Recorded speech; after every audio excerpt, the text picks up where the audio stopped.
Today, I will share a tutorial on how to get an SSS number or how to generate your own SSS number online. Come follow me to a secret place where only the moon can see. Hi guys, good day and welcome back to my channel. My name is Evangeline.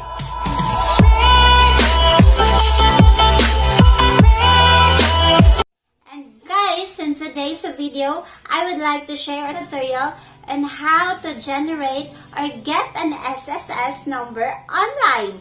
Yes guys, kung wala pa po kayong SSS number at hindi nyo alam kung paano po mag-register online, please watch this. So guys, there are ways how to generate your own SSS number online or to get an SSS number. Pwede po sa Android phone nyo or sa personal computer nyo or kung wala po kayo niyan sa bahay nyo, pwede po kayo mag-generate ng SSS sa internet cafe. Yes, internet connection and of course an email address. Kung wala pa po kayong email address or Google account or Yahoo account, yung mga email address guys, Mag-secure muna kayo. Okay? Bago kayo mag-register sa SSS. Yes, guys. Pag meron na po kayo nun, yung internet connection at saka yung email address, pwede na tayo magsimula. So, subukan natin sa Android phone ba? O pare-pareho lang yung guys, yung process. So guys, we need to open the web browser. What is a web browser? It can be a Google Chrome, Mozilla Firefox, Internet Explorer. So ngayon, yung latest natin is yung Google Chrome. So noon is Mozilla Firefox. Actually, existing pa man yun yung Mozilla Firefox, pero napakadali mag-loading kasi yung Google Chrome. So let's use yung Google Chrome. And open it. The next thing to do is makita nyo po yung page or mag-appear po yan sa screen. So nandun sa itaas na banda, meron pong URL yung box. So, i-type nyo po yung www.sss.gov.ph. Yes. And enter, guys. I-enter nyo po yun. Pagkatapos, makita nyo po yung SSS website. So, ayun po. Nandito na po tayo sa website ng SSS. Check nyo po yung hindi tayo robot, no? We're human. So, we need to check that one. Then, click or tap the submit button. Yes, tapos na guys. So, nandun na po tayo sa page nila or sa website nila guys, no? So, tingnan nyo po sa lower right ng page niyan. Kailangan nyo po i-click yung No SS yet. So, click nyo po yan. You will be directed to the page wherein nagsasabing No SSS yet. So, apply online. So, ganun. Click nyo po yung here, yung naka-highlight, yung color blue, here. Tapos, you will be directed to the first phase of your registration, no? But before that, so, we need to click the start button. But before clicking the start button, you need to read all of those details, no, above for you to be guided. Yes, guys. Summary lang po yan sa gagawin natin ngayon. Yes, guys. So, 1 to 7 po yan. So, number 1 is you need to fill out yung required data. So, ganun po, etc. So, read that one. Then, click the start button. Start button. After that, guys, you will be directed to the first page of registration wherein you are required to enter your personal data, the important data. So, what are those? Yung last name, first name, middle name, date of birth. At doon, then, i-input nyo po yung email address nyo.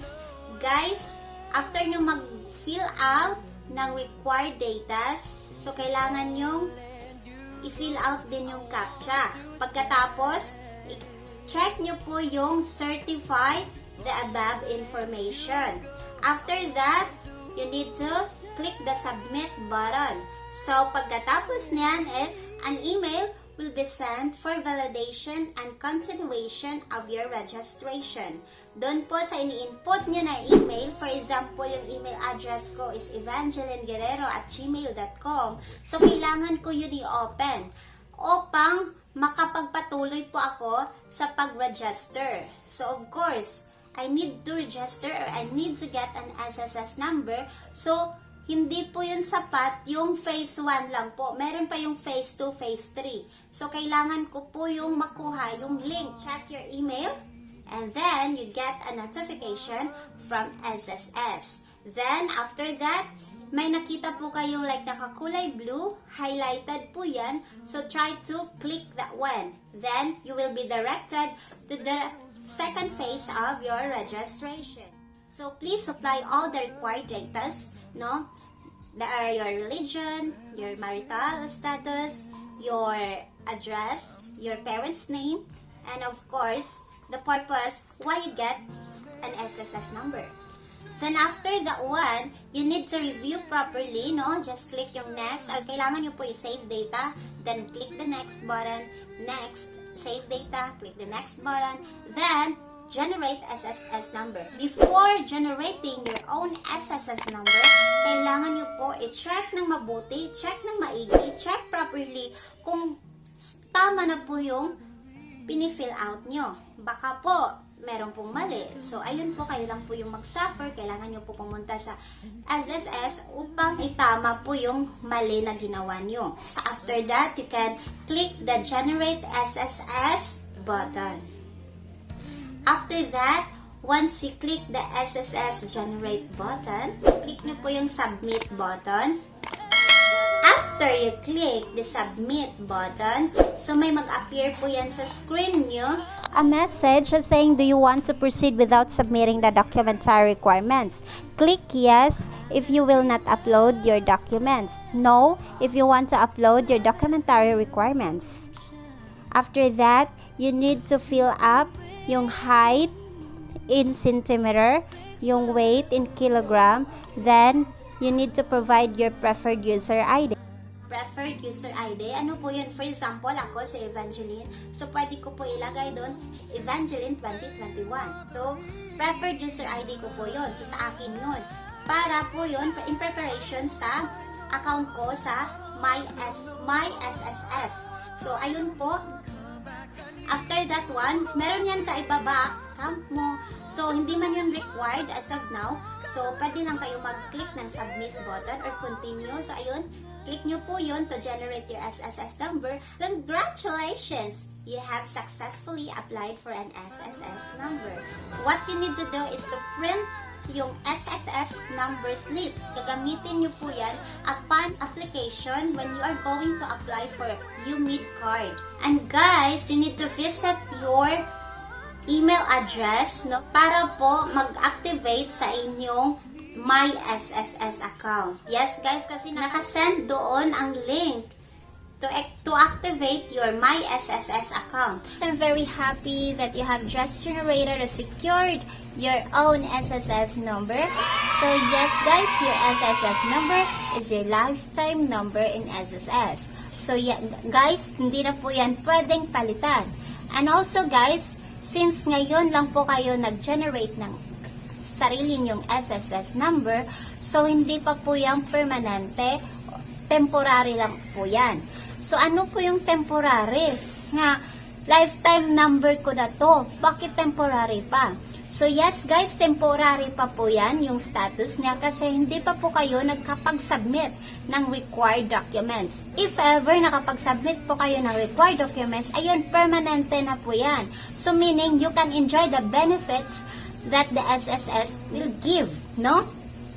So ayun guys, pag temporary pa po yung SSS number nyo or yung SSS status nyo, hindi po kayo pwedeng mag-loan. So, yung pwede lang yung gawin is mag-contribute, mag-save lang po ng money doon sa SSS. Ayun po guys, thank you so much for watching and hope you've learned something. And if you have any questions, please comment in the box below so that I could also answer if I know the answer.